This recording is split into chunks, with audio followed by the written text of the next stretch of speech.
ọba kéré o lè má para bọ̀nà ìdè wọn ọba kéré o lè má para bọ̀nà ìdè wọn ìwé má jàkì yẹ dé má ó dé má náà yú mi bèèrè ó nyé dé yá ti má gọ̀jì ó má gọ̀pà kéré o ọ̀gá jẹ́ fi wọ́nyẹ́ mma ìmọ̀ akárí anádáwọ̀ ìgbé.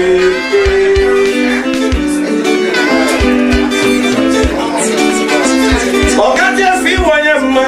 ìmọ̀ akárí anádáwọ̀ ìgbé.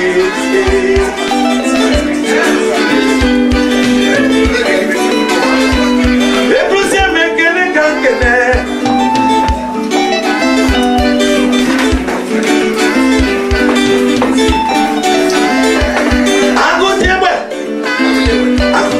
Wonye mma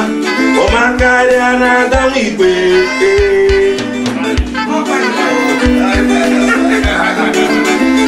akujegbe wonye mma imakari anadamu igwe akujegbe wonye mma omakari anadamu igwe ojebaso onye na-akpọ nwere ife ọ na-eme o Ebrusie mekele kankele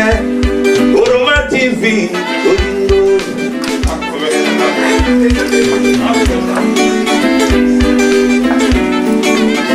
Honorable Dr. Nick Chikwe Olumekele Otoku Buruburu Wakamatu Rama Deputy Liaison Officer Imose Okati bi wanye mma Imakari anadawu igwe Oya nepu weli fone me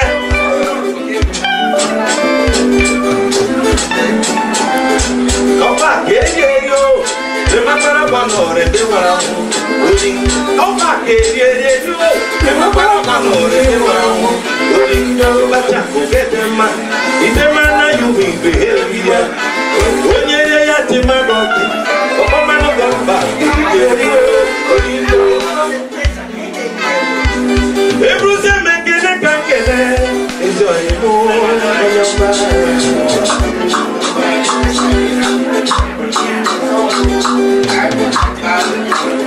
Ogo Congo Olum nekele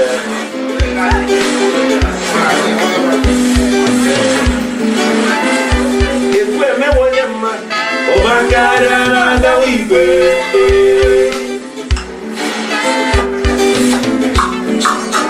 Oshe baso ki wonye mma Omakari anadawu igwe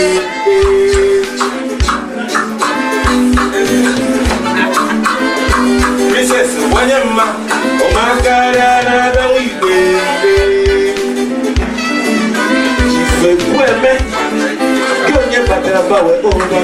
Yalipo kaga manyifu eji Olere njoma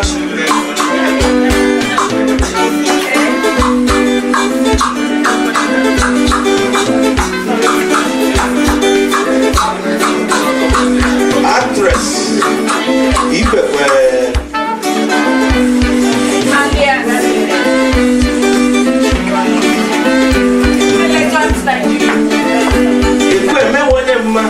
Omakari anadawu igwe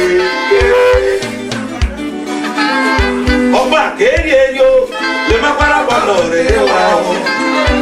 Ọba kéré yo lè má para bọ̀nà rẹ̀ wá wọn Ìkàtà òkèdè mma ìdíwà láyé ìbè èrìyà Onye ya ti mọ́gọ́tì ọ̀pọ̀ máa gọ̀ ọba kéré yo